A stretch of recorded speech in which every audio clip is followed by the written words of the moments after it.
I never thought I would say this. I genuinely didn't think the day would come. But here we are, sitting in the wreckage of what should have been the dawn of a bold new cinematic era. And I'm forced to utter the unholy phrase, Zack Snyder didn't do such bad a job after all. There, that's it, I've said it, it's done, I've said the words, I feel dirty, I feel like I need a shower and a long, contemplative walk through a thunderstorm while Johnny Cash music plays in the distance. But after watching James Gunn's Superman, a film that manages to be about everything and nothing all at once, I found myself actually re-watching Man of Steel, the film that I had once so smugly dismissed. And I was sat there watching Man of Steel thinking, yeah, you know what? At least this movie understands how to tell a story. Badly, yes, but still a story. Superman 2025 is directed by James Gunn. Right, now let's be clear. I don't hate James Gunn. I like James Gunn. Slither, excellent. Super, darkly funny. Guardians of the Galaxy is a fucking miracle, considering Marvel literally handed the dude a box full of talking raccoons and tree puppets and said, here, make people feel things. Do you know what I mean? The man is film literate. He's comic book literate. He's horror literate. He's my type of guy. He's that one guy in the group chat who actually read Sandman and Doom Patrol before they were cool. You get the sense that he truly cares, that he loves this shit. Which makes this new Superman movie all the more baffling. This film feels like what happens when you take someone who spent their whole life immersed in comics and then you force them to write a script with one hand tied behind their back, and then the other hand is scrolling through Twitter. Do you know what I mean? It's a Frankenstein's monster of tone. It's cobbled together from pieces of smarter films, stitched badly, and then electrocuted into life with whatever budget wasn't spent on Nathan Fillion's wig. It's a film that tries to be fun, but also serious. It wants to appeal to comic book fans, but also to people who think Superman is just that one with the red cape. It's a film that wants to be mature, but it also has a flying dog saving the day in literally every act. Let me repeat that one for dramatic effect. The dog saves Superman. Spoiler alert, by the way, I'm going to be talking about, if you clicked on a video this length about this movie and did not expect me to be diving right fucking into this, on your head be that. But I will repeat, the dog saves Superman. Multiple times, not like metaphorically, not like emotionally saves him. I mean literally, the dog flies in and rescues this dude's invincible arse. Like, every time, it's like watching Lassie, if Lassie could like flip tanks with her paw.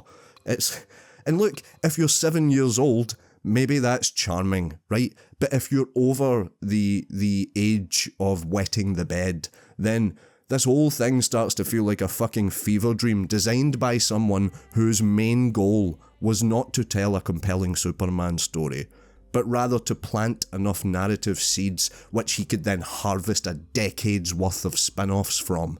This isn't a movie, this is a fucking LinkedIn portfolio for the DCU. Oh, you like Mr. Terrific, do you? Well, don't worry, he'll be back in 2027's Terrifically Yours, exclusively on Max. Do you know what I mean? Want to know more about the Lanterns? Cool. Once your kids have graduated university in 20 years' time, then you can stream Lanterns, A New Dawn starring James Gunn's cousin's dog walker as Kyle Rayner.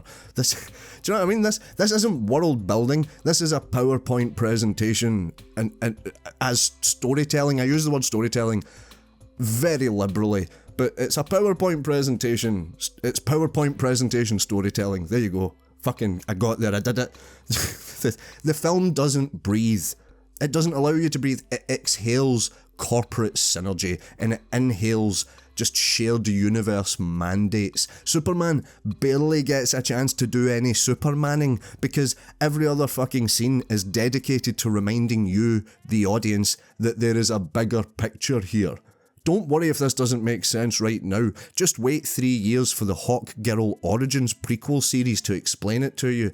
It is genuinely wild that this is supposed to be the big, brave, fresh restart for the DC universe. This is the torch passing moment. The film that says, ignore everything else, this is the real beginning.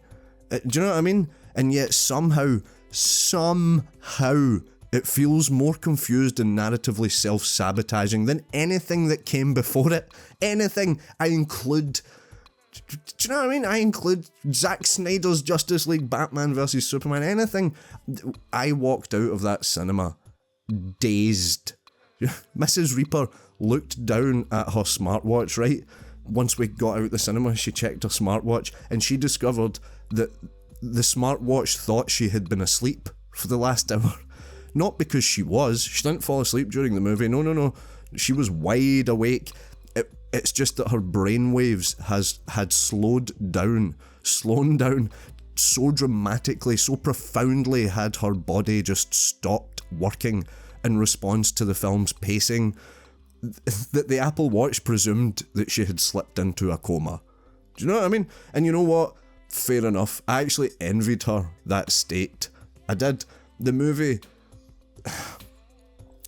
occupies a cursed middle ground, this weird space in between too childish and emotionally shallow for adults and too, like, geopolitically talky for kids. Within the first 10 minutes, right, we'll get to the plot and all that, this is just, within the first 10 minutes we're at fucking United Nations roundtables with world leaders debating the sovereignty of some fake nations, like, do you know what I mean, whatever, I'll Jahanapur and like Boleshnevik, some Kosovo adjacent bullshit, as if this is fucking Argo and not a movie where a space dog routinely saves the protagonist. Basically, you have a powerful nation with a very Jewish looking leader and with a very Russian-y sounding accent threatening to genocide a poor impoverished raggedy Middle Eastern nation that seems to be occupied solely by women and children who only want to love each other in peace.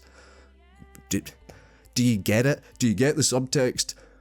There are words. There is a word for films like this. Confused. Actually, no, there's better words. Compromised?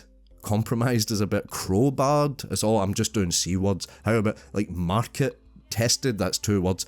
Flimsy is a word. Soulless is 1 word. But let's not get ahead of ourselves here. Let's not get ahead of ourselves. That's what the rest of this video for, and that's what it will cover the plot that somehow manages to be both childishly simple and impenetrable at the same time. We'll talk about the characters, or in many cases, the character outlines that walk onto the set, say a line, and then vanish into the fucking blue screen ether. We'll talk about plot holes big enough to fit Jason Momoa through. And we'll definitely talk about Man of Steel and Henry Cavill. How a film that I once thought was the cinematic equivalent of a fucking protein shake now looks like a gourmet meal compared to whatever nutrient-free slurry James Gunn's fucking serving up. But anyway, that's the intro. So, yes, that was the intro. That's the intro, fucking strap in. I'd like to end the intro, the fucking 10-minute intro, with a moment of reflection. James Gunn, right? He made this movie for one person, and that person's called James Gunn. And hey, look, I hope James Gunn enjoys watching it. I hope he sits down with a cold beer, surrounded by the cast of Suicide Squad and every single Fillion ever fucking born, and laughs at all of the inside jokes that we didn't get. Because out here, in the darkened cinemas filled with regular people just looking for a good fucking Superman movie, all we got was a dog. And the dog deserved better.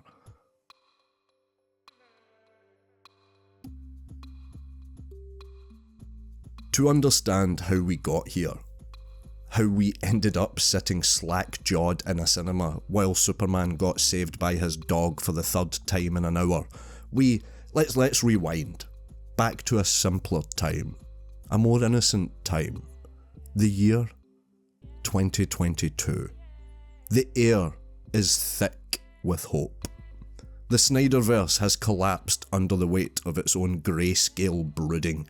The Rock is pretending Black Adam is about to change the hierarchy of power in the DC universe, and somewhere in a boardroom that smelled like overpriced cologne and fucking lukewarm craft beer, James Gunn was being handed the keys to the kingdom.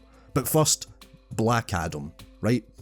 Let's talk about that fucking steaming pile of power fantasy, right? The Dwayne Johnson Rock, who these days speaks exclusively in fucking cryptic Instagram captions and protein supplement brand deals, right? The Rock had declared that this film would usher in a bold new era to DC. The hierarchy of power is about to change, he said. And it was. Because he was promptly fired. Not just fired, he was yeeted back into the WWE. Not because Black Adam was some like fucking unprecedented disaster. It was fine, forgettably fine. But because when The Rock marched into Warner Brothers HQ and declared himself the Kevin Feige of DC, James Gunn was already there, measuring the curtains and sketching out a fucking 10-year plan that involved 14 obscure characters, 8 of which would be played by his brother.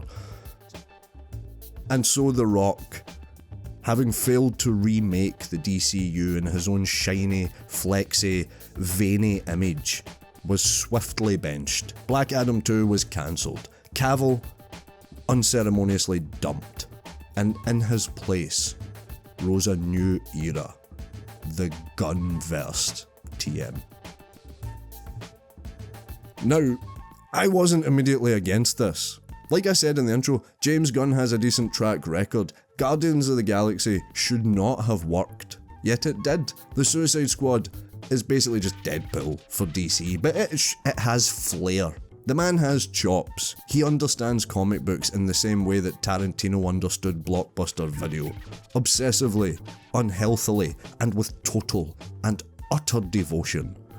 So when he announces Superman, a new take on the world's most iconic superhero, a chance to redeem the character from a decade of grim monologues and gravel-voiced sadness, I was in, man. I wanted to be in. I was hopeful, I wanted to believe. I was stupid, foolish, emotionally vulnerable, and hopeful.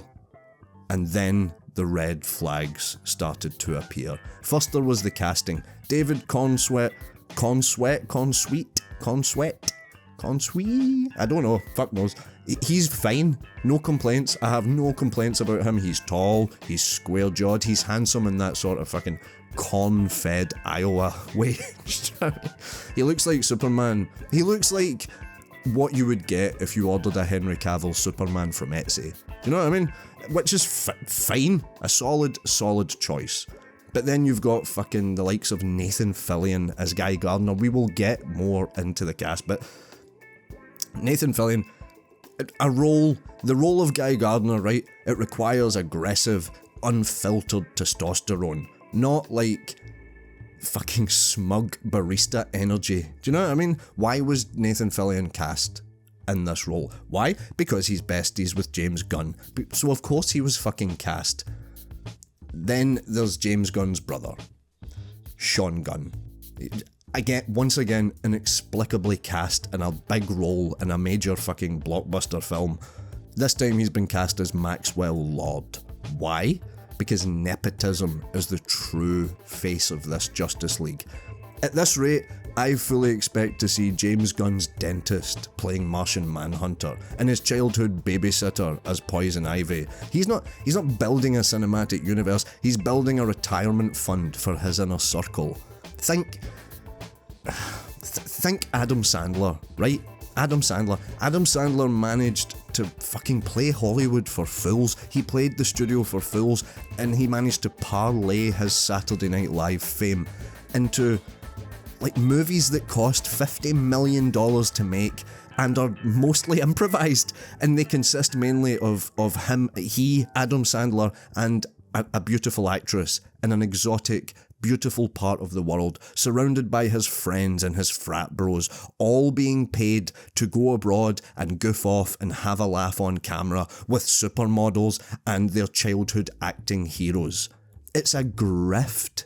They're grifting, but at least Adam Sandler doesn't pretend he's doing anything else. He doesn't make out that he's making these movies for you, for the sake of art. James Gunn's grift is like, is a template. He's used Adam Sandler's template, James Gunn. Let that sink in for a moment. Do you know what I mean? Like, the real issue isn't just who's in it, right? It's why it even exists in the first place. See, this movie isn't just a standalone Superman story. That would be easy. That would be sane. No. This is the launchpad for an entire multimedia empire. It's the Iron Man moment for DC. The start of a 10-year plan. I use the plan quite wrongly, but it involves spin-offs, crossovers, streaming shows, animated tie-ins, Funko Pops and video games and God knows fucking what else. And instead of focusing on making one really great movie, this film spends its entire runtime setting up every other fucking character and product you might be asked to consume in the future. It's not a film. It's not a fucking film. It's a sizzle reel. It's a cinematic trailer for content that you haven't even asked for yet, that hasn't even been made yet. You want Mr. Terrific? Cool. He's there.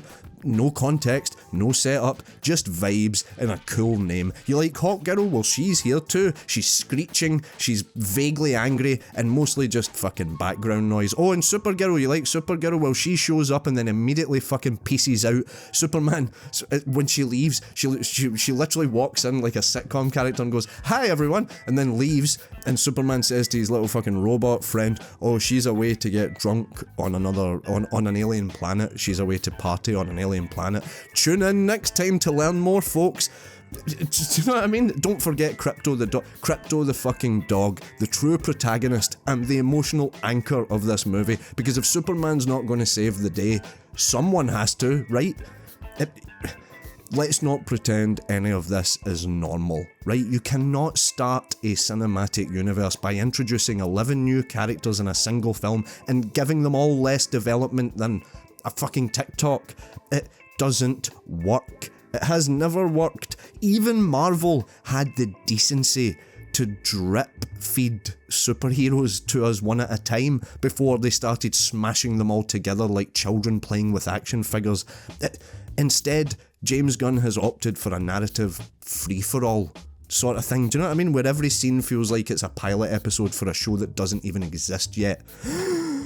Oh, Jesus Christ. You like this character that showed up for 3 minutes? Well, wait until 2031 when they headline their own fucking HBO Max Plus super spin-off featuring 3 episodes of lore and a romantic subplot that no one asked for. This isn't fucking storytelling. This is... what is this? This is inventory management. That's what this is. It didn't... I'm getting hot about it, right? I'm getting hot because it didn't need to be this way. Superman, Clark Kent, Kal-El, last son of Krypton, Blue Boy Scout, is not a difficult character. He's been around for a fucking century nearly. The blueprint is there. He is hope, strength, justice, the American way, sacrifice, inspire the world. That's it. That's the character. And punch Nazis. Do you know what I mean? That's the fucking and somehow every modern director seems to approach him like they're trying to fucking reinvent physics. It's like James Gunn could have simplified it. He could have stripped it back. He could have made a Superman film for this generation, a clear, coherent story about an alien learning to be human in a world that has forgotten how to be kind. But instead, what do we get? What do we get? We get fucking half a dozen half-baked side characters, a narrative so fragmented that it feels like a season finale for a show that we never watched. It's exhausting. It's cynical, and worst of all, it's boring, man. It's so fucking boring. I'm not like, it's boring. That is the worst thing. It's like, anyway, that's how we got here, right? From Black Adam's fucking delusions of grandeur, to James Gunn's nepotistic fever dream, to the dog-powered soft reboot of an entire cinematic franchise. We could have had a great Superman movie. We really could have. Instead, we got a fucking marketing strategy, like, disguised as a movie. Welcome to the new DCU. Please keep your hands and expectations inside the vehicle at all times.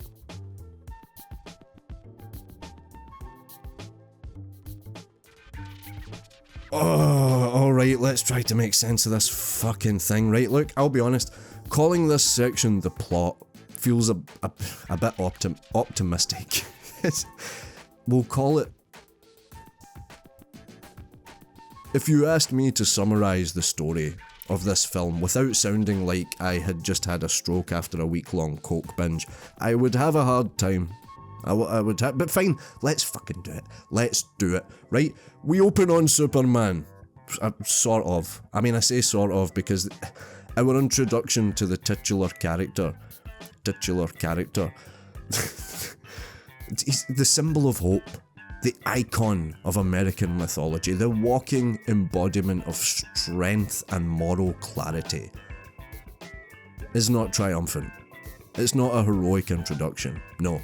Our Superman is introduced beaten, broken, bloodied, only to be rescued by a CGI dog that doesn't know why it's there, or what it's doing, or what's happening. This is not a joke. This is not satire. This is the opening scene of the movie, and it is played sincerely. Yes, the first heroic moment in the film, Superman, doesn't belong to Superman, it belongs to Krypto, a flying computer-generated space dog who, once again, with no backstory, he swoops in like the literal embodiment of Deus Ex Machina, tail wagging, plot armor fully engaged, and you'd better get used to that fucking dynamic because it's going to happen a lot.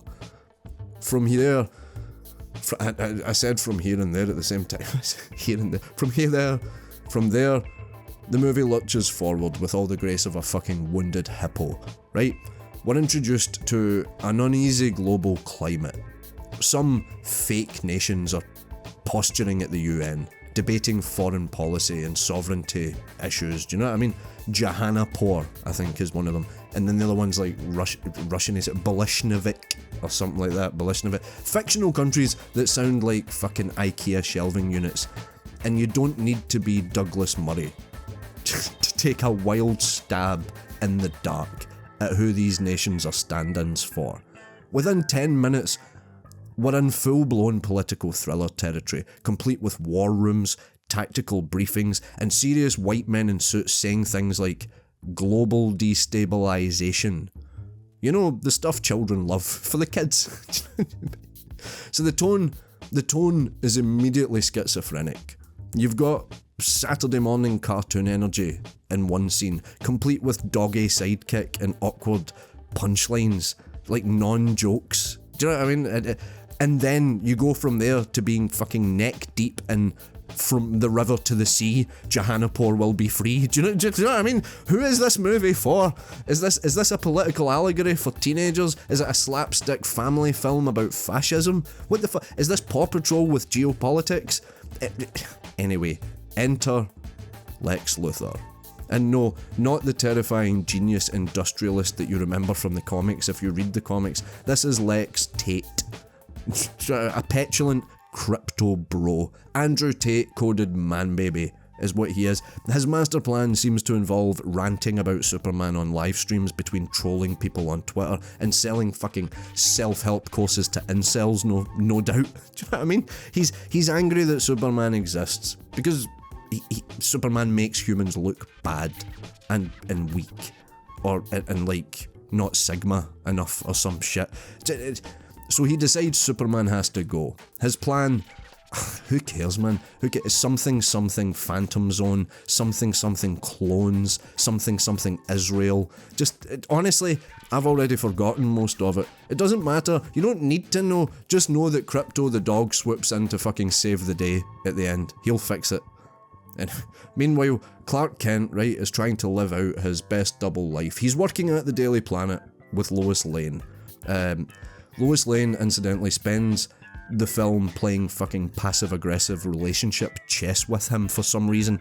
Right, there's a scene that really annoyed me. Right, they're being playful and kissing way too passionately for a kids' film. If this is for kids, they're kissing way too passionately. But anyway, he after a big passionate kiss and a bit of fun and games, he suggests that she interview Superman, that he'll allow her to interview Superman just for a laugh, for the giggles, do you know, for the memes.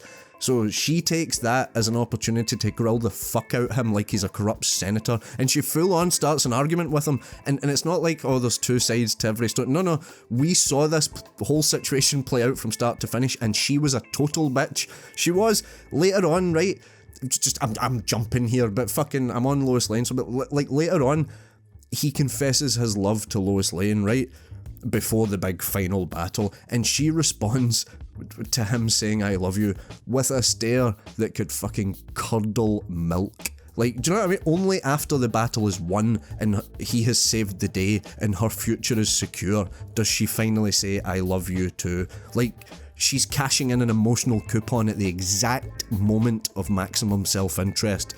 It's so romantic, kids. Do you know what I mean? Anyway, back to the fucking chaos, back to the plot.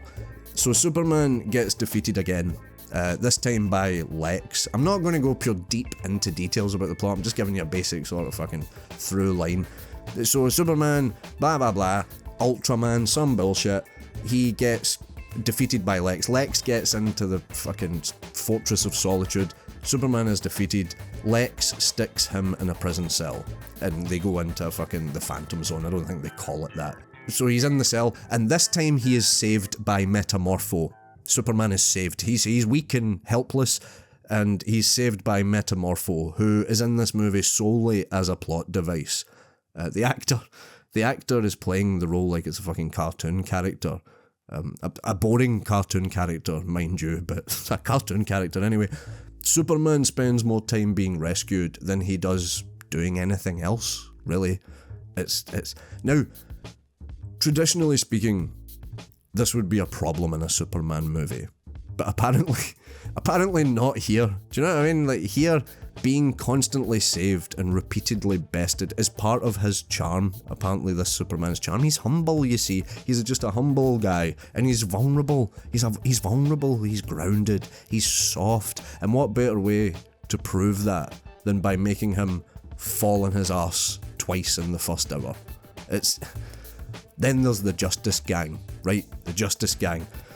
Right, yeah, that's really what they're called. Well, kind of what they're called. Nathan Fillion as Green Lantern is insisting that's what they be called. It's clearly just a nod to the fact that they haven't settled on a name yet, and they will eventually be called the Justice League, or any other number of Justice Society, whatever, any other number of. But it's a little nod.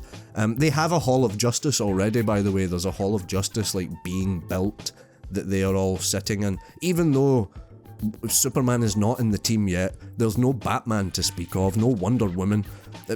There's literally three of them, three fucking superheroes who are privately financed, mind you. Their purpose in the plot, mostly to remind you of the future content that you're going to be pressured to watch. That's it. Do you want to understand Guy Gardner and the Green Lantern Corps? Well then come back in 2029. Curious about Hawk Girl's motivations? Too bad, she's here to scream incessantly, hit something, and then fuck off. Mr. Terrific is honestly, he is actually pretty terrific. He's really good. Thanks entirely to the actor's charisma, mind you, not the writing. That his character goes nowhere. We learn nothing about his character, and yet he still ends up having the best scenes in the movie, and the best fight scene. Mr. Terrific has the best fight scene in the movie, which is, of course, has a pop song backing to it. He just can't help himself, even when there's a fucking original score. James Gunn can't help himself, it's all he knows. Anyway, I'm fucking getting lost in the sauce. Mr. Terrific's fight scene's good. Which is saying something, because every other fight scene in this film feels like a fucking video game cutscene. Do you know what I mean? Which is actually pretty harsh to video games. Actually, do you know what? No, I take that back. I fucking take that back. Video game cutscenes look way better than this most of the time. I'm currently balls deep in Death Stranding 2 right now, which I'll need to try and not talk about it too much right now. But let me tell you, the cutscenes in that video game, which is a video game about a post-apocalyptic, like, barren wasteland of a world, but the scenes in that game are more alive and weighty and buzzing with energy than anything that happens in this movie. Death Stranding 2 actually looks better as well. It looks better, and it looks more realistic, despite being entirely computer generated, and this movie having real actors in it. It looks, but anyway, I digress. The action is loud, but it's weightless. Buildings fall in slow motion. Superman saves civilians, right? He does save a lot of civilians, but then he immediately turns to the camera like he's delivering a PSA. At one point mid-battle, he pauses to tell another hero, "There has to be a better way." I'm not joking, he actually says that. Superman is now a self-aware meme of himself. He's a man of steel, yes, but he has a fucking spine of jelly. And he gets shown up by dogs and defeated by plot convenience. So he has this message from his parents, right? At the start of the movie, I should have said that. There's this message, this video message from his parents, his actual Krypton space parents, not the old farmery parents from Kansas. But he finds this message from his parents, right? And it's comforting. He finds it comforting, as it was sent along with him when he was a baby in his pod. And it brings him joy, even though it's being delivered by Bradley Cooper. It still brings him joy, despite the fact that he learns his dad is Bradley Cooper. But the message ends instead. It's just all like, "We love you, Kal-El. You are the good, well on you, son. Safe travels." But do you know what I mean? The message ends in static, like there's a section missing and corrupted, and one of the robots says at one point to no one that it's been corrupted. Do you know what I mean? That they've never been able to see the last section of the video. Something that they've not really tried to fix until now. So basically, Lex gets into the Fortress of Solitude, and he has a woman with him that serves as a Deus Ex Machina as well. She's the engineer. She can just turn into anything that the plot needs her to turn into. So he gets in, and he fixes the last part of the message, because she sticks her fucking snaky fingers in the computer, and lo and behold, she's fixed the message. But the message now, the last part of the message, shows that Bradley Cooper, as Superman's dad, is actually explaining that humans are weak. They're weak, stupid creatures, and they need to be led. That he must conquer humanity. He must kill anyone that gets in his way. He must use all the force necessary. Basically all the speeches that Omni-Man from Invincible gives. If you see Invincible, James Gunn clearly saw Invincible and he liked it, as did we all. But if you haven't, then go and watch it, because it's great. But the little speech he gives is just Omni-Man, like, humans are stupid, they mean nothing, they must be led and conquered, and we will have an army 6 billion strong. Do you know what I mean? Whatever. This news, Lex Luthor uncovers this news and then makes it public, and this makes the world turn on Superman, as they now don't know if they can trust him, given this revelation. Suddenly they look at the power he has, and instead of inspiring them, it scares them. Lex Luthor has won. Superman is now feared and shunned, and he has a fucking can thrown at the back of his head, just like Henry Cavill did 12 years ago. Do you know?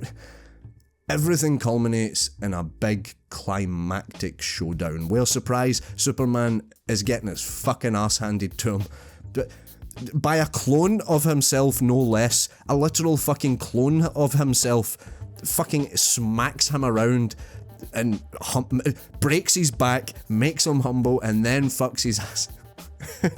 And if you don't know who the Iron Sheik is, then that was really random and I apologise. But anyway, at this point I was... Do you know what I mean? I don't even know what it was. I think I was half tuned out at this point. But anyway, he gets the shit kicked out of him by his own clone, and then just as he's on the ground, like, oh, you're dead, he just... And who shows up? Guess who shows up? The fucking dog. The dog just flies in like a fucking barking cavalry to save the day. At this point, I was fully expecting the end credits to roll and there be a fucking teaser trailer for Krypto Dawn of Justice.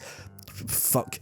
I might even have watched Krypto Dawn of Justice. I'd be quite excited to watch Krypto Dawn of Justice. At least the dog gets shit done. Anyway, Lex Luthor is... the day is won. The day is saved, and Lex Luthor is outed as a traitor who wanted to conquer and declare himself the king of the Palestinians. I'm not joking. Like, it sounds like I'm being facetious. I'm not. Anyway, the public turn on Lex Luthor now learning this. They call him a traitor. He's subsequently arrested and shamed. And at this point, a news anchor on the television literally says, "We're sorry, Superman." But like, what?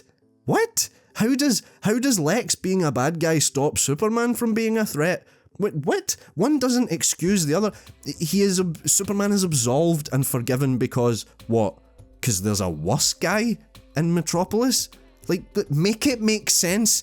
Lex being outed as a shitty person has no bearing on the world realising that they are being threatened, that they now feel threatened by an alien that has been sent to conquer them. Like, what? But fuck it, plot resolution and all that. It's just, you see what I mean? It's really poor and shoddy script writing. It's just bad. Anyway, so that's the plot, or what passes as one. That's a Superman movie where Superman is the least effective character in his own story. A series of disconnected scenes stitched together by references, cameos, and exposition designed to sell you the next product. It's like someone took the blueprints for an epic, character-driven superhero film and used them to make a promotional pamphlet for a theme park that hasn't even been fucking built yet. Superman, fly. You will see a man fly. Then you will see him fall. Then he will be saved. Then he will fly again, before promptly falling again, and being saved again. Rinse, repeat, add in some bad CGI, sprinkle in a bit of bad world building, shake, don't stir, and serve with disappointment. And look, I'm not saying Superman has to be invincible, right? That's not what I'm saying, but maybe, just maybe, he should be competent in his own fucking film. Maybe he should be the one solving the problems instead of... He's the fucking equivalent of a wet iPhone screen. Do you know what I mean? It just constantly needs a towel, constantly needs wiped. And bad analogy, but no, this film, we learn that there's no challenge that Superman can't overcome, providing a fucking dog is there to save him. Let's talk about the people. Loosely defined, the characters who populate this film. Characters, archetypes, or wait, no, I can do better than that. Narrative cardboard cutouts with slightly different haircuts.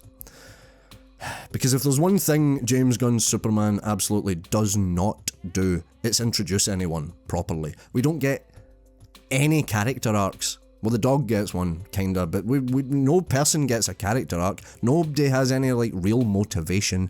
We just get, like, wee fucking PowerPoint presentation. They don't even do Suicide Squad, the shitty Jared Leto Suicide Squad. They literally did PowerPoint presentations with, like, bullet points telling you at least that's telling you something. Do you know what I mean? I'm saying that Suicide Squad Jared Leto is better. I can't believe it. But anyway, let's shut the fuck up, Jim. Let's start where we should.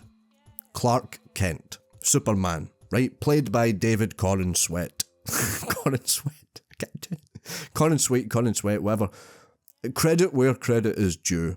He fucking is great. He nails it. He's got that Boy Scout jawline thing, that sort of the Midwestern corn-fed wholesomeness, like I said earlier, that the kind of sincere eyes that suggest that he's never even heard of TikTok. You know what? He's not bad. He's actually pretty good. He's very good in a vacuum. In a world where Superman gets to star in his own story and has, like, agency and wasn't constantly being rescued like a concussed toddler, Corn Sweat, this dude would shine. I am very happy to see him as Superman more. Unfortunately, this Superman film that he debuts in, he's being directed to do one of three things at any given time. Lay on the ground, writhing in pain, is the first thing he's being directed to do. The second one is to stand looking confused as he's being yelled at by someone louder than him. Again, fine. And the other one is to look happy when a dog shows up to save him. So it's not a big stretch.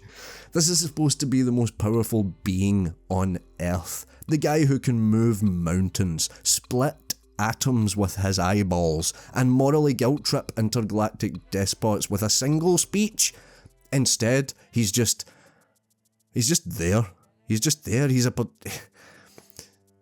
a participant in his film. He's a passive observer in his own myth. The film even opens with him getting humbled by a threat off screen, like a fucking NPC in a Dragon Ball Z filler episode. He gets beaten, he gets dragged, and then he gets saved by a fucking dog.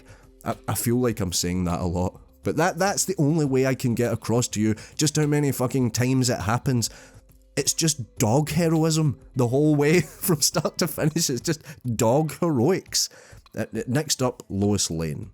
Right, Lois Lane. Or as I like to call her, Gaslight. That would be her superhero name, Gaslight. I get it. She's got to be a strong, modern Lois Lane. Right? You want someone who's whip smart, quick-witted, able to go toe-to-toe with fucking gods. But instead we get this bitch. This Lois Lane plays, as I said earlier, she plays emotional chess like a fucking Bond villain. She's constantly just like one step ahead in every interaction, not because she's smart, but because the script makes everyone around her dumb. When Clark offers her the chance to interview Superman, as I said earlier, this is her professional dream, mind you. She immediately pivots into attack mode. She grills him, critiques him, pokes holes in his choices, and when he gently pushes back, basically saying that he's sorry that there are consequences and he can't do anything about that, but he's just trying to be a good person and do the right thing. She then pulls the classic, I knew this wouldn't work. I knew this wouldn't work out. Like it wasn't her that wanted this to happen. Like it wasn't her doing, like he wasn't doing her a favour. Do you know what I mean?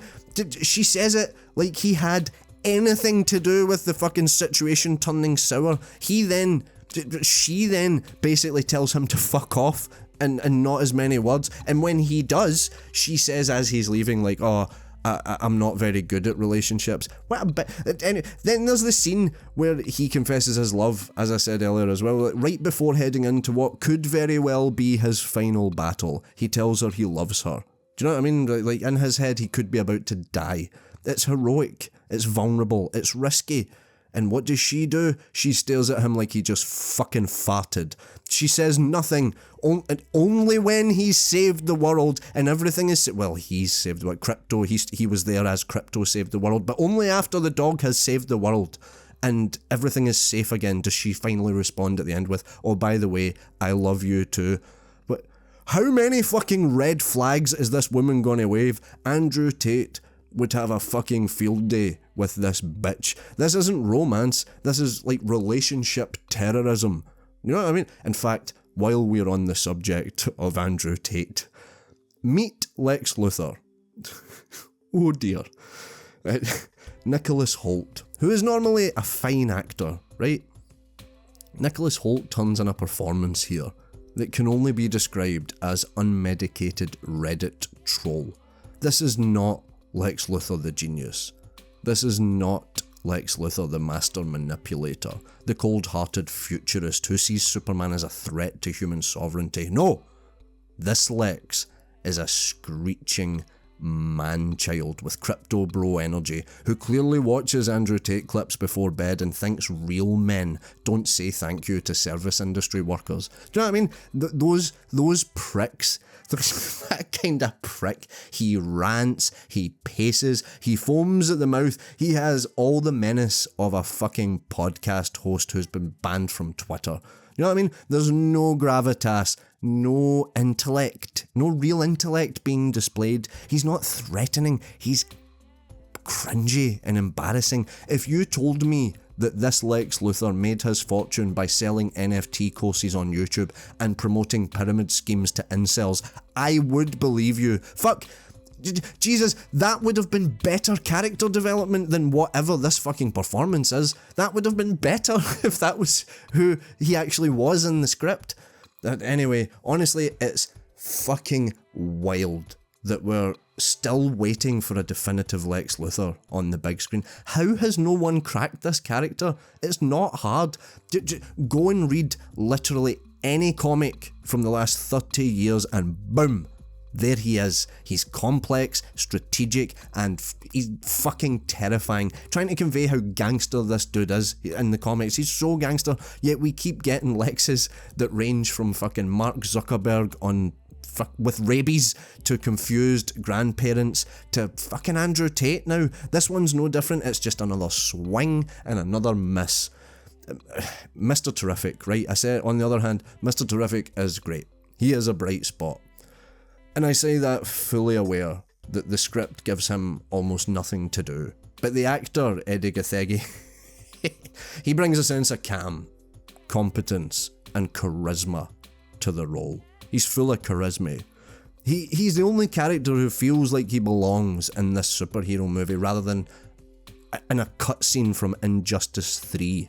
He's smart, he's capable, he even gets the best fight scene in the film, which again is like saying this is the best smelling shit, but still, do you know what I mean? Unfortunately, any goodwill that Mr. Terrific earns is immediately undermined by the fact that his character doesn't go anywhere or really do anything. His backstory is not once even hinted at. Do you know what I mean? And like every other character in this Justice Gang TM, he only exists to set up future projects. You liked this guy, did you? Stay tuned for Terrific Times, the streaming series in 2029. Yeah, well, thanks. Yeah, I'll fucking look forward to that at least. And anyway, let's talk about Hawk Girl briefly, as briefly as the movie fucking talks about her. The movie certainly doesn't give a shit about telling you who she is. She's there. She's there and she screams like a hawk. That's it. That's the arc. You learn absolutely nothing about her. No backstory. You don't learn anything about her powers. Or even her name, unless you already fucking walked in knowing it. You don't know how she can fly. Where do those wings come from? She's like a visual sound effect. She's just constantly yelling to give the scene in the background. Do you know what I mean? Whatever. Then there's Guy Gardner, played by Nathan Fillion, right? Who is essentially James Gunn's comfort blanket at this stage. Right, look, I love Nathan Fillion, right? We all love Nathan Fillion, of course we do, right? But casting Nathan Fillion as Guy Gardner is like casting Paul Giamatti as Goku. It's Guy Gardner is supposed to be the kind of barely tolerable testosterone goblin, I fucked that up. A barely tolerable testosterone goblin who punches, it was easier to write than say, who punches before he thinks. Do you know what I mean? And then he only thinks about punching. That's the kind of dude he is. Nathan Fillion, bless him. Bless him. Nathan Fillion is a charming midlife crisis. Do you know what I mean? He is completely miscast. The only reason he's here is because James Gunn wants to hang out with him. Is the only reason he's in the movie. This, by the way, is a recurring theme, as I have mentioned. The film is stacked with James Gunn's personal entourage. His brother, Sean Gunn, appears as Maxwell Lord, because of course he fucking does. Next time, his fucking dentist will be playing Darkseid. I mean, anyway. And Peacemaker shows up, that's right, John Cena. John Cena in a cameo that makes the narrative even more confusing than it already fucking was. This is the same Peacemaker who, in the Suicide Squad, is part of the timeline where Superman got shot in the heart with a kryptonite bullet. Remember that? Anyone? Anyone else remember that? That Superman? The one that's now been replaced? Is this the same universe then that he got shot? Different universe? Because that said that this is the first time this Superman's been in any peril. Who knows? James Gunn certainly isn't fucking telling. This cinematic universe is held together by chewing gum and vibes. But you know who does hold the film together? Krypto the fucking dog.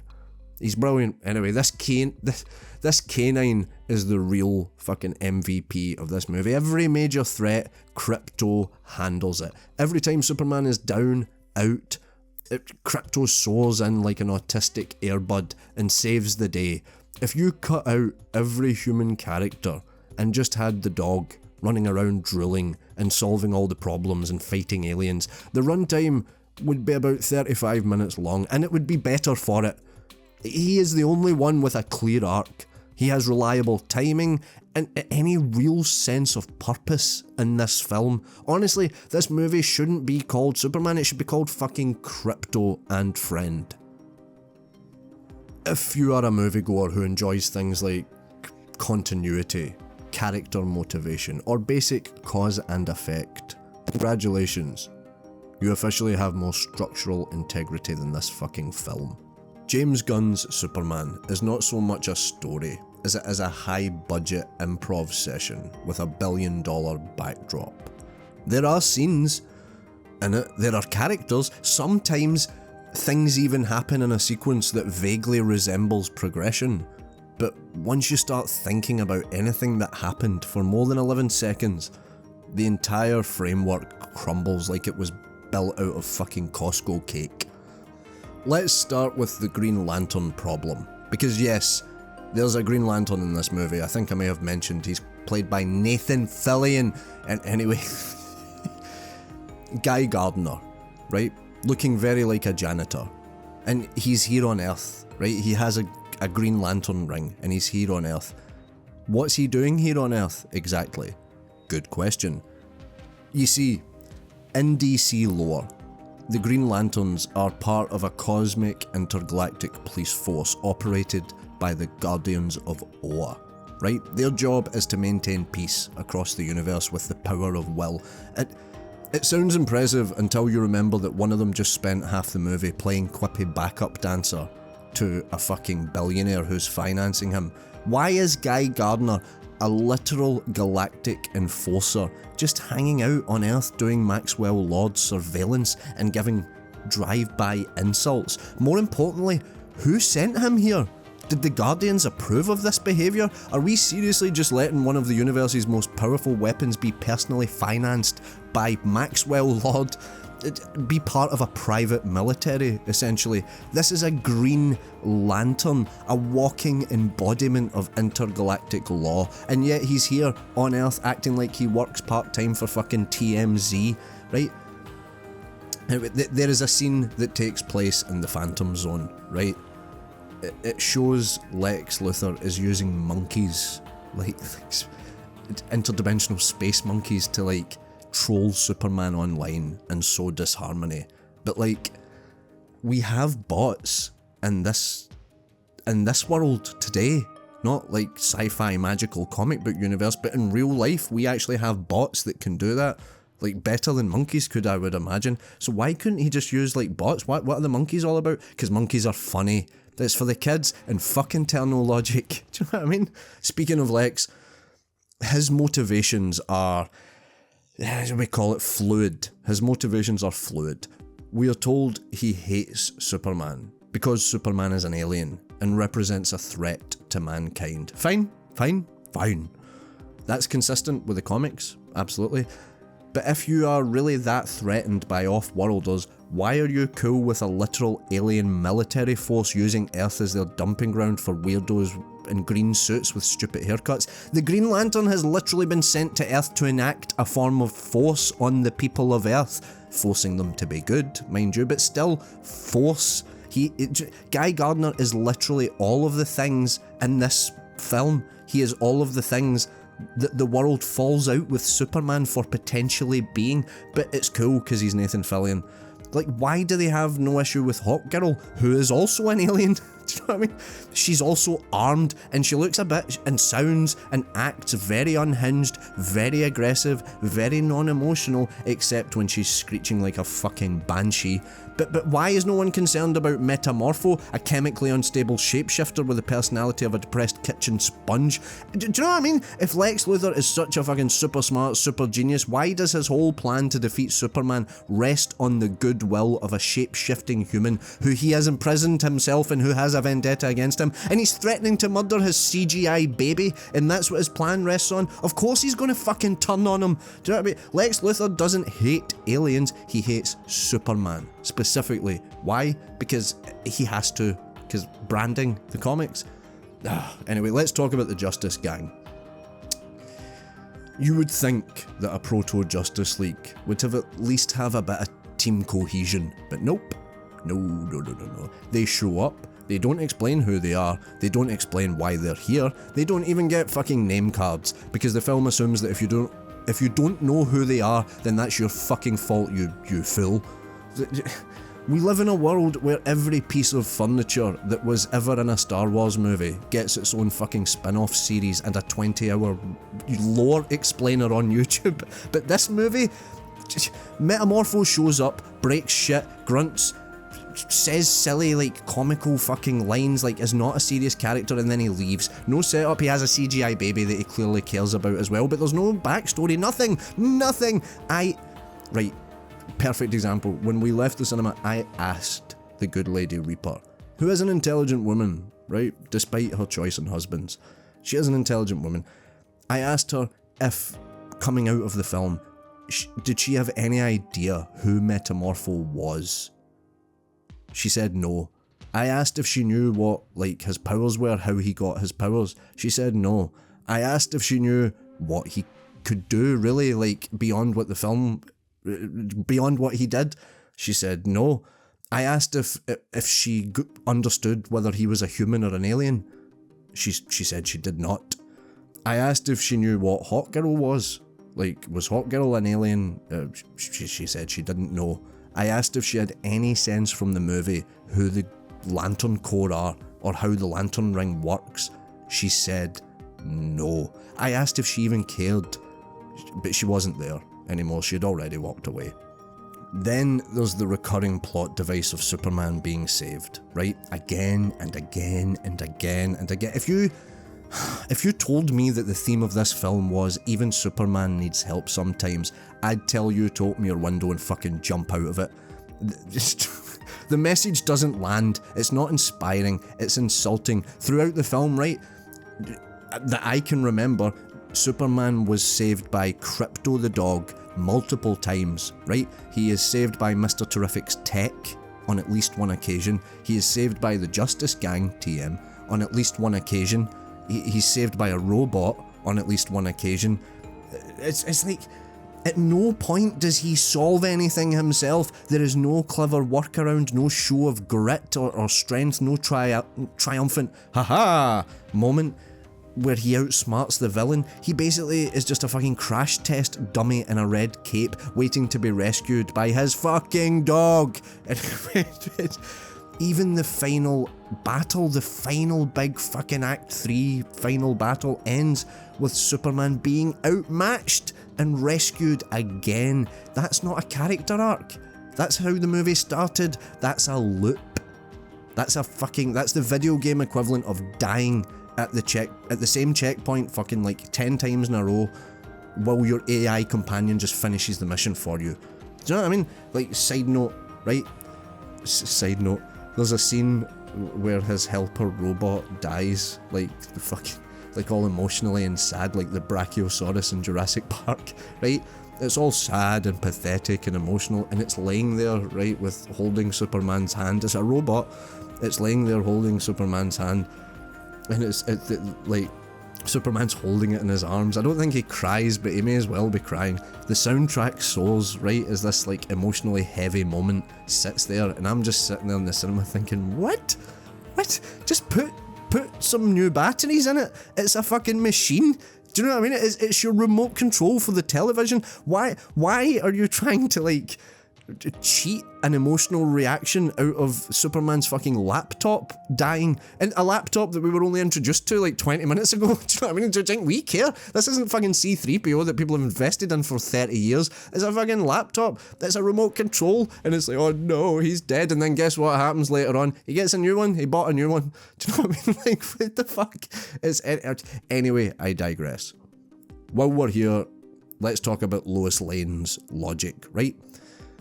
So Clark offers her, I'm pure stuck on this fucking, she's a bitch. He offers her big like Pulitzer Prize winning break as a journalist, right? Her big fucking journalistic dream. And instead of doing like, you know, journalism, she just berates him like he forgot to take the fucking bins out. Then when he confesses his love, she responds with a blank stare. Do you know what I mean? Then after the battle, she says she loves him. Imagine being Superman. Imagine being Superman and hearing "I love you" at the end of a fight you didn't win, and knowing that the only reason that you're alive is because your fucking dog saved you. And then hearing that, oh, by the way, I love you. I should have said that before you let. It's romantic, kids. It's romantic. Right, now, last but not least, right, I'm going to wrap this up soon. I need to talk about the timeline-breaking Peacemaker cameo. John Cena, this one is fucking delicious, right? Peacemaker shows up. John Cena, right? Big arms, big goofy smile, toilet seat on his head. The same Peacemaker from the Suicide Squad film, the film where they explicitly say that Idris Elba shot Superman in the heart with a kryptonite bullet, except this Superman, this movie, at the very beginning tells us that Superman has never been seriously injured before. This is the first time he has faced a real threat. So which is it? Are we pretending that the Suicide Squad happened? Am I missing something? Tell me in the comments if I'm fucking missing something, because I feel like I've seen this shit. I don't feel like I should have missed anything. But like, are we pretending that the Suicide Squad actually happened in this timeline? That Idris Elba canonically assassinated this very Superman? If so, why is he here? Why, like, if not, why is he here? Why did he show up in the film? So James Gunn could give him some money. Do you know what I mean? And because he just loves wearing that costume, John Cena. And James Gunn wanted to give him some money because all the money's fucking flying around. Do you know what I mean? Like, who cares? Why is it treated like a punchline? The fact is, like Peacemaker previously shared scenes with Aquaman and Superman. Jason Momoa, Aquaman, mind you, and Henry Cavill, Superman, Gal Gadot's Wonder Woman, and Ezra Miller's Flash, none of whom are canon anymore, are canon now. So either is this a multiverse thing, or is James Gunn actively ignoring continuity in the first film of his continuity reboot? It's like trying to reset a video game and then starting the new save file from the middle of the fucking boss fight. Do you know what I mean? And then there's the buildings, right? The destruction. Remember the backlash to Man of Steel when Superman smashed through high-rises and allegedly forgot civilians existed, right? This film wants you to know that it's learned its lesson hard. With a sledgehammer. It wants you to know. Every time a building collapses, Superman pauses the fight to check if all of the extras are okay. Do you know what I mean? Mid-battle, he turns to a bystander and asks, "Are you alright?" Like he's in fucking customer service. He saves a squirrel. A scene is dedicated while the fucking city is being destroyed. He is saving a squirrel, which there are multiple people probably dying at that moment where he saved the squirrel. And I'm going to say it, objectively the human lives are more important than the squirrel, Superman. Anyway, like I said, he turns to the fucking characters and says out loud, he may as well look down the camera, but he says out loud, "There has to be a better way." It's not subtle, it's not clever. It's like having someone lean over in a restaurant and say, "See, I chew with my mouth closed because I'm not a fucking sociopath." And then you go, "Yeah, great, good for you, but now I can't stop looking at your mouth. What was that about?" Do you know what I mean? James Gunn, in his desperation to be seen as anti-Snyder, went so far in the opposite direction that it's a parody of itself. Subtlety is dead, themes are shouted, conflict is neutered, every moral is served with a wink and a fucking dog treat, because the dog is there. Anyway, let me paint you a picture. It's 2013. The world is simpler. Game of Thrones still has goodwill. Marvel is printing money. And Zack Snyder drops Man of Steel. A moody, angsty, slow motion heavy Superman reboot that divides audiences straight down the middle. Some people loved it. Some people hated it. Some of us watched it once, shrugged, and then moved on. Personally, I thought it was fine, it was okay. It was okay, do you know what I mean? It was heavy-handed, joyless. It had the emotional subtlety of a fucking monster truck in a church, do you know what I mean? I remember saying at the time, nah, I don't think this is my Superman. I didn't like Henry Cavill much at the time. I have warmed to him, I like him very much now, but at the time I didn't. I was like, nah, this isn't my Superman. But after watching James Gunn's attempt, after sitting through Krypto, the redemption of Kal-El, I can't believe I'm saying it, I would like to formally apologise to Zack Snyder if he's listening, because of course he's listening. I'm sorry, Zack.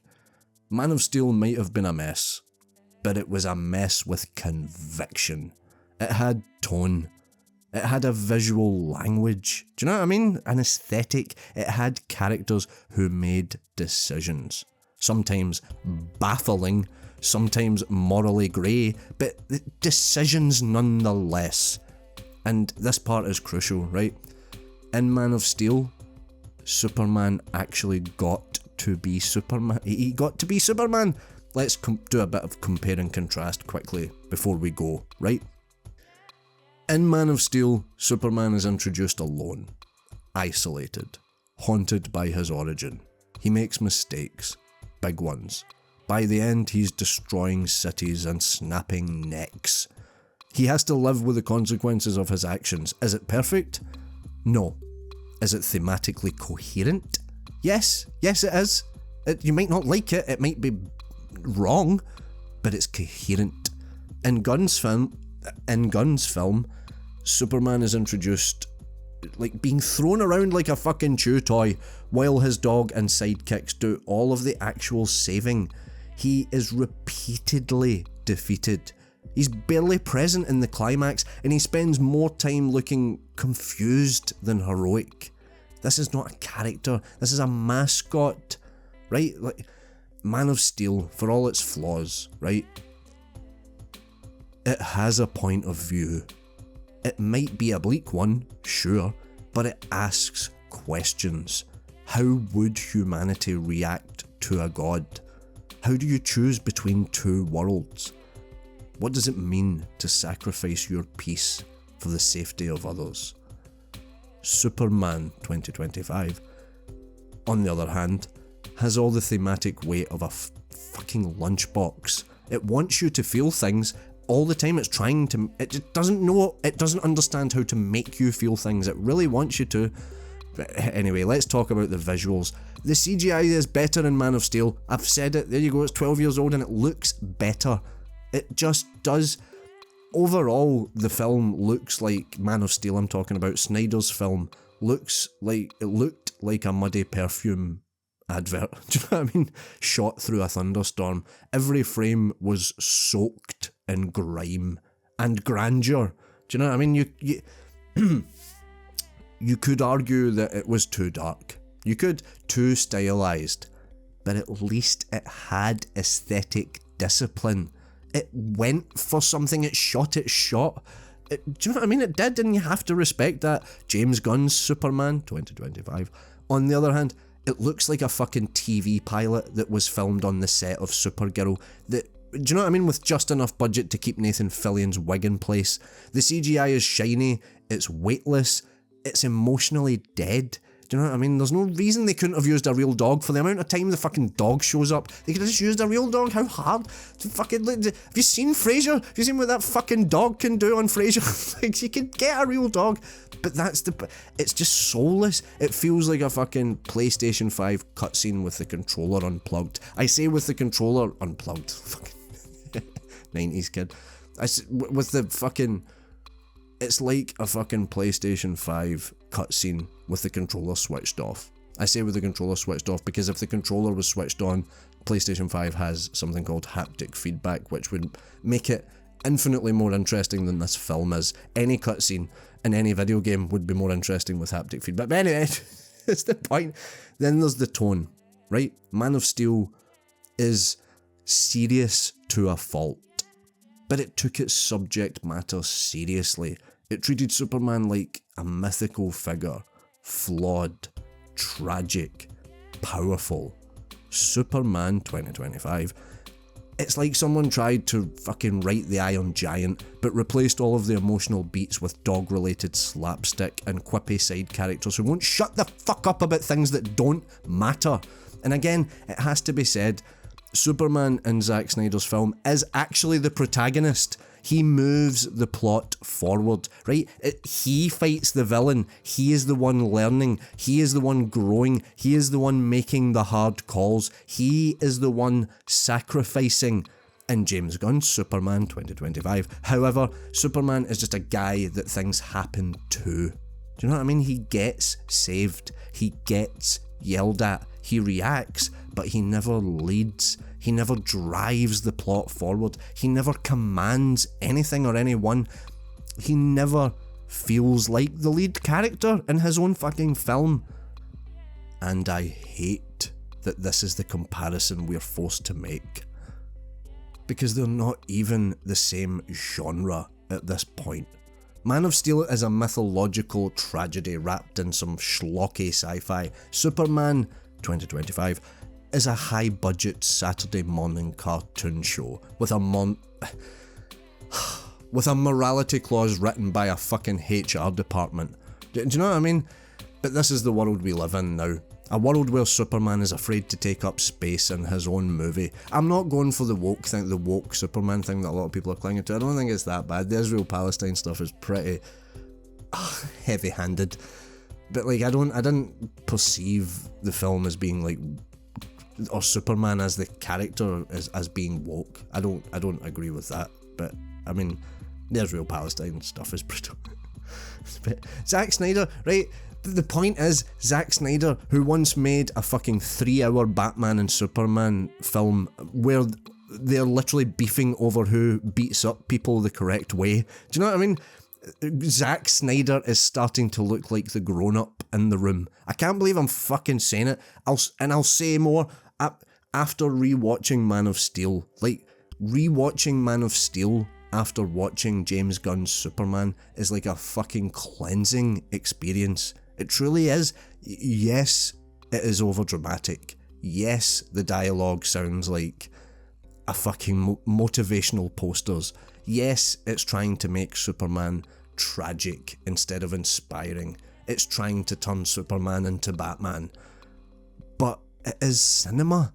It is a film. It's directed like a fucking man possessed. It makes bold choices, most of them insane, yes, but you can feel them. You can feel the fucking effort, if nothing else. There's an attempt. There's a shot. They shot their shot. There's an attempt at meaning. In contrast, James Gunn's Superman bends over backwards to be inoffensive. That's it. It's just trying to be inoffensive. It tries to appease everyone and it ends up satisfying no one. Well, apparently people are fucking happy with it. That was baffling to me as well when I saw the reviews after I'd watched it. I was like, what? But anyway, in my opinion, it's too silly for adults and it's too wordy for kids. It's too reliant on lore for the casual viewer, but it's too shallow for comic book fans. It's not a Superman movie, it's a fucking studio memo stretched out into 2 and a bit hours, right? And here's the kicker. I don't even think James Gunn meant to make a bad film. I think he loves this shit. I think he genuinely wanted to celebrate these characters. But somewhere along the line, Maybe in a boardroom. Fuck knows. The movie just lost its spine. It became soft, scared, crowded, watered down by setup, diluted by cameos, and neutered by nostalgia. The worst thing a Superman movie can be, the worst thing any movie can be, is forgettable. And yet, here we are. There's so much I won't have spoken about because I've forgotten it, but I've tried to keep so much in my head for this fucking review, for this breakdown, this review. This is way beyond a review at this stage. Where the fuck are we at now? Like, I don't know, Jesus. But anyway, I need to go. Just go and do the toilet. Anyway, here's to you, fucking Zack Snyder. You may have turned Superman into a fucking neck-snapping Jesus, but at least you did something with the character. Something bold, something fucking flawed, something alive. You did something in a world where every superhero film is just a fucking commercial for its own extended universe. I have come to realise that maybe a little bit of over-the-top earnestness isn't such a bad thing. Zack, at least your Superman stood tall. This one mostly just lays down until a fucking dog swoops in to pick him back up.